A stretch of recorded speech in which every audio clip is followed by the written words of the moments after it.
नमस्कार, मी गणेश शिंदे. आपण पाहता जी मराठी न्यूज. बातमी म्हणजे पारदर्शकता.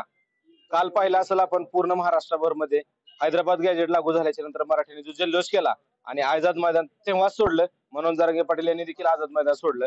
आज आपण बार्शी तहसील याच्या समोर आहोत. या ठिकाणी आपल्या बरोबर ऍडव्होकेट आहेत.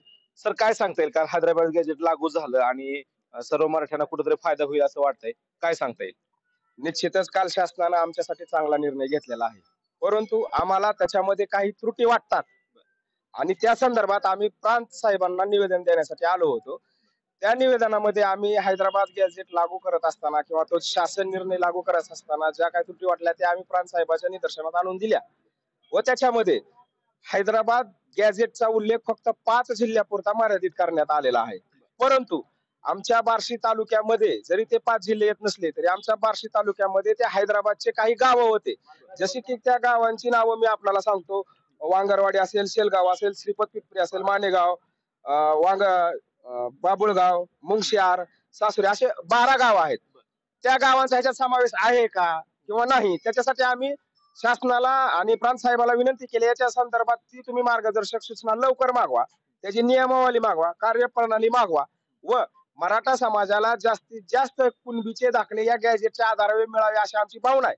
ते मिळावे ती व त्याच्या अनुषंगाने जे दाखले तयार करतात, महासी ई सेवा केंद्र असेल, सेतू असेल, यांची एक बैठक घ्यावी व त्याच्यासोबत सकल मराठा समाज बार्शीचे याही युवकांची, त्याच्यात काम करणाऱ्या युवकांची बैठक घ्यावी, जेणेकरून मराठा समाजाला त्याचा त्रास होणार नाही. जरी काय अडचण आली तरी ते तात्काळ सोडवण्यात याव्या, या पद्धतीचं आम्ही आता प्रांत साहेबाला निवेदन दिलेलं आहे.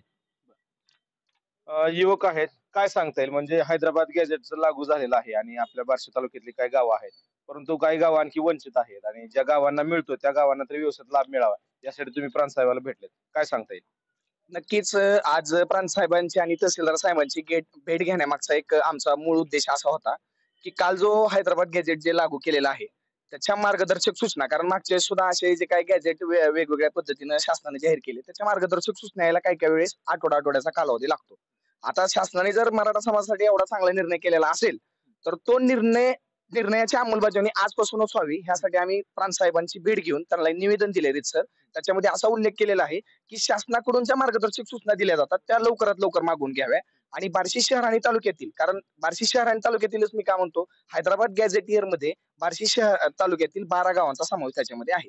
मग त्या 12 गावातील जे काही मराठा समाजातील व्यक्ती आहेत त्यांना कुणबी प्रमाणपत्र मिळण्यासाठी ज्या काय आवश्यक मार्गदर्शक सूचना आहे त्यासाठी प्रत्येक गावातील एक प्रतिनिधी आणि बार्शी सकल मराठा समाजातील प्रतिनिधी आणि सर्व बार्शी शहर आणि तालुक्यातील ई सेवा केंद्र चालक ह्या सर्वांची एकत्रित मीटिंग बार्शी तहसीलदार यांनी आयोजित करावी आणि त्यामध्ये हे सुलभ करण्यासाठी, कारण ह्यामध्ये शासनाचा वेळ वाचणार आहे, हे आम्ही त्यांच्या निदर्शनास आता आणून दिलं की शासनाचा वेळ वाचण्याकरता आणि त्यांच्यावरचा ताण कमी करण्यासाठी जर प्रत्येक गावातील एक व्यक्ती आणि सकल मराठा समाजातील जर काय जे काही बांधव याच्यामध्ये पुढाकार घेऊन काम करतात त्यांच्या टीम सोबत जर ही बैठक घेतली तर सकल मराठा समाजातील सर्व बांधवांना कुणबी प्रमाणपत्र मिळण्यासाठी सुलभता होईल आणि सोपं जाईल आणि लवकरात लवकर ह्या गॅझेटियरचा फायदा समाजाला कसा होईल ह्या अनुषंगाने आम्ही आज तहसीलदार साहेब आणि प्रांत साहेबांची भेट घेतली आणि तसंच प्रांत साहेबांनी देखील याच्यावरती पॉझिटिव्ह रिस्पॉन्स देत ह्याच्यामध्ये लवकरात लवकर या सर्वांची मीटिंग लावू असं आम्हाला आता आश्वासन या पद्धतीने दिलेलं आहे. आपण जर पाहिलं असेल तर पहिले देखील काही कुणबी प्रमाणपत्र आपल्या बार्शीमधून भरपूर प्रमाणामध्ये इश्यू झालेले आहेत, परंतु सोलापूर मधून कास्ट व्हॅलिडिटीचा प्रश्न आणखी देखील प्रलंबित आहे. त्या संदर्भात काय बोलणं झालंय का? कास्ट व्हॅलिडिटीच्या संदर्भात आम्ही या अगोदरच प्रांत साहेबांनाही भेटलेलो आहे. माजी आमदार राजेंद्र राऊत यांच्यासोबत ही आम्ही मीटिंग केलेली होती कास्ट व्हॅलिडिटीच्या संदर्भात आणि कास्ट व्हॅलिडिटीच्या अधिकाऱ्यांच्या संदर्भात. परंतु त्या कास्ट व्हॅलिडिटीच्या अधिकाऱ्यांनी आम्हाला स्पष्ट सांगितलं होतं की ज्यांच्या कुणबी नोंदी प्रॉपर आहेत त्यांचे जे दाखले जे खरे आहेत त्यांची व्हॅलिडिटी व्हायला काही अडचण येणार नाही. तरीही त्या नोंदी खऱ्या असतानाही ते उशीर करत होते कास्ट व्हॅलिडिटी देण्यासाठी. त्याच्यामुळे आम्ही सोलापूरला जाऊन त्यांना सुद्धा एक निवेदन दिलेलं होतं व लवकरात लवकर तुम्हाला जर शासनानंच कुणबी नोंदी ज्यांच्या सापडलेल्या आहेत त्या त्यांच्या वेबसाईटवर असताना तुम्ही त्या पडताळू नये अजून आणि त्याच्यात वेळ वाया घालू नये. एकतर मराठा समाज हा गेल्या 40 वर्षापासून लढा आहे, कुठेतरी प्रश्न सुटत चाललाय, त्याच्यात तुम्ही ह्या प्रशासकीय सेवेत कुठली तरी तांत्रिक गोष्ट अडकून ह्याला वेळ लावू नये व जेणेकरून लवकरात लवकर दाखले मिळण्यासाठी ही कास्ट व्हॅलिडिटीच्या संदर्भात आम्ही निवेदन दिलं व त्याच्या माध्यमातून विद्यार्थ्यांचं नुकसान होऊ नये असं आम्ही प्रांत साहेबांना भेटलो, कलेक्टर साहेबांना भेटलो आणि व्हॅलिडिटीच्या अधिकाऱ्यांना भेटलो.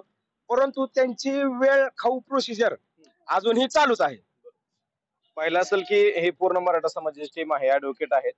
काल हैदराबाद गॅजेट लागू झाला आणि त्यात कुठेतरी दोन त्रुटी आहेत किंवा त्याला विलंब होऊ नये. बार्शी तालुक्यातले काय गावं 12 गावं आहेत त्यामधील लोकांना देखील लवकरात लवकर लाभ मिळावा आणि ज्या पहिल्या कुणबी नोंदी मिळाल्या त्या लोकांना देखील लवकरात लवकर व्हॅलिडिटी मिळावी.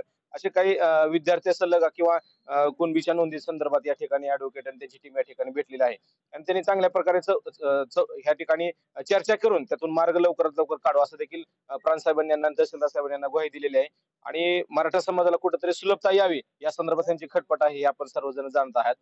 कॅमेरामॅन मी गणेश शिंदे, जी मराठी न्यूज, बार्शी.